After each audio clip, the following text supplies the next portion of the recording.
take your seats, and you guys can introduce yourselves to the students. We have the number there up on the screen, so you guys can text your questions to that number. All right, so you can introduce yourself and say how long you've been serving here and a fun fact. Testing. Is this on?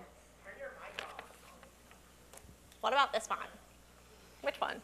Testing. Oh. This works. Very good. I am Ann's husband. That's my name. We've been serving here for 2.5 years, and we have 3 children, Grace, Joy, and David. And you see them around here someplace. So anything else? Fun fact. A fun fact? Oh, a fun fact. What about silly fact? That's good. That's good. This is a lesson that everyone should learn, which I learned the hard way. Saturday night, I was by myself because everyone else was up in the trip to Daytona. And so I was text my wife, telling her good night, and I love her with a heart. Very cute. Aww. Except I sent it to Eric by mistake. Very cute. So I'm never going to live that down. So I'm used to email where you can, if you make a mistake, you can actually delete it before they may read it. But texting, you cannot. It's like with your mouth. What comes out your mouth, you can't retract. So, True. Lesson for the day. Good story. Okay. I'm Ann, and I just don't think I can beat that. My name is Brandon. I've been serving here for quite a number of years, and a fun fact. I don't know. I can't beat Art. He's too funny. I don't know. I refuse to do the fun fact. Let's continue. All right. We'll continue. All right. First question. What is the best thing to do if you fight with your dad?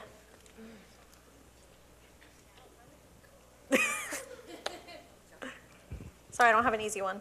No, it's totally fine. What to do if you fight with your dad? I think it would be, depending on what type of fight, whether you guys are arguing or whether it be physical or whatnot.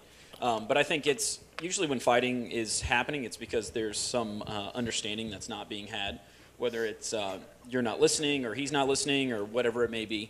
So what I would do if I was in that situation, because I had lots of fights with my dad growing up, and so what I would do is I'd bring someone else in on it. So I'd bring like a good friend or something like that if I was afraid for myself physically, or if I was emotionally, either way. And so it usually changes the air in the room a little bit. You know, it changes the contrast in the conversation. And just be open to what the other person is saying, because a lot of times they're not there to hurt you or to yell at you because they don't like you. I mean, they're your parents, so they probably love you, and they want what's best for you. And so it's just trying to understand.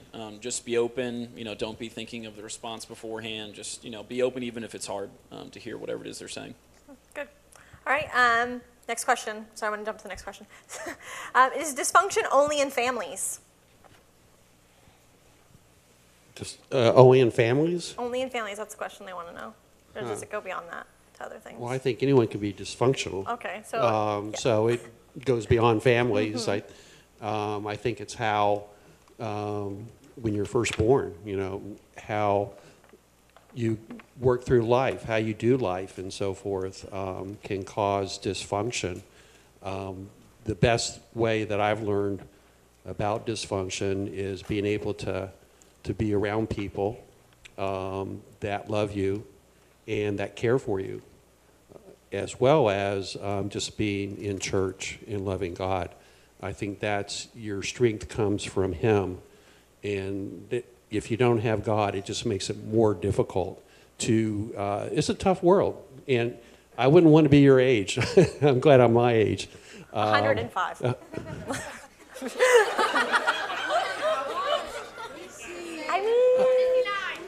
I'll be 106. I'm sorry. I want you to know I'm 92, so you know don't even go there. But I know it's tough. But just surrounding yourself with people that love you and can work through different issues that you and others may have. Okay. This is a question for Art. It says, "Dad, when can I date?"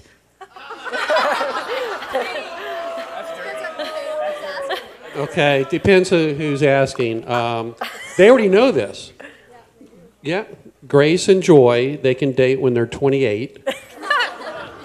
And David can date when he's 16.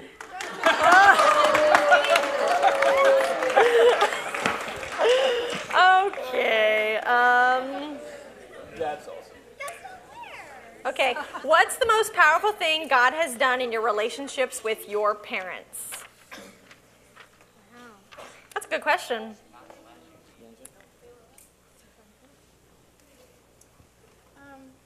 Mike. Mike up. Well, I came from a pretty dysfunctional family. And my dad was an alcoholic, and we had pretty many difficult times at our house. But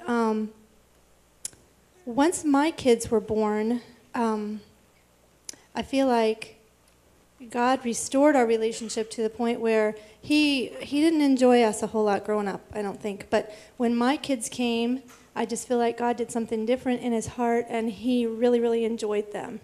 He didn't have a whole lot of time with them, but the time that he was here, he just really enjoyed them. Very good.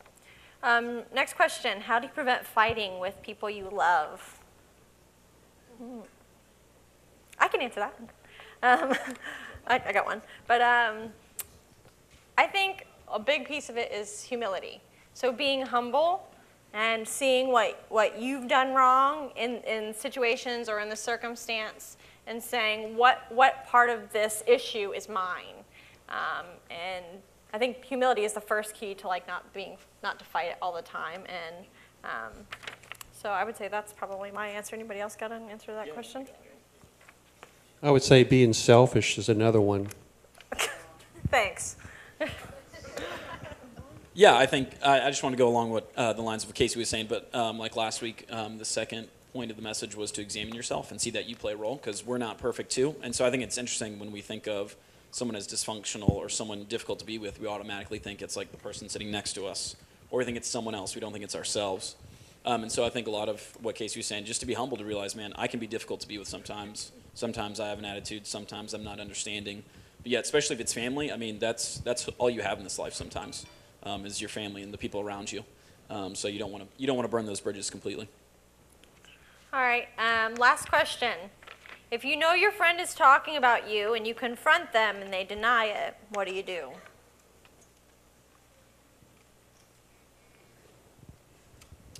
Well, if you confront them and you have the courage to do that and still they are denying whatever it is, I would start to question whether that's a person that you want to be with, if that's a person that you want to have as a friend. The saying, you show me your friends, I'll show you your future. I mean, that's really true. You're a product of your environment. And so I'd say if this is something you're seeing a lot in this friendship that, you can't trust them or anything like that, I mean, it might be good to put up that barrier, that healthy barrier we were talking about last week. And say, man, for you, this is what's going to be best for me and for you.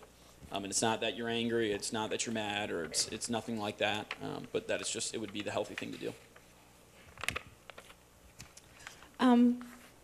But before you do that, take the time to make sure that you really feel like they're, let's see, how can I word this? Maybe they're being honest with you. Maybe they didn't say something about you, and make sure that you take the time to assess that before you just decide that they're not worth having a friendship with anymore. People start rumors lots of different ways, so just make sure that you take the time to think through that before you make a decision that you might regret. It's all about communication, and don't make assumptions. Yeah. So it's Go good. slow. Yep, and think before you talk is a big key there. All right. Well, let's give our panel a round of applause as they go back to their seats.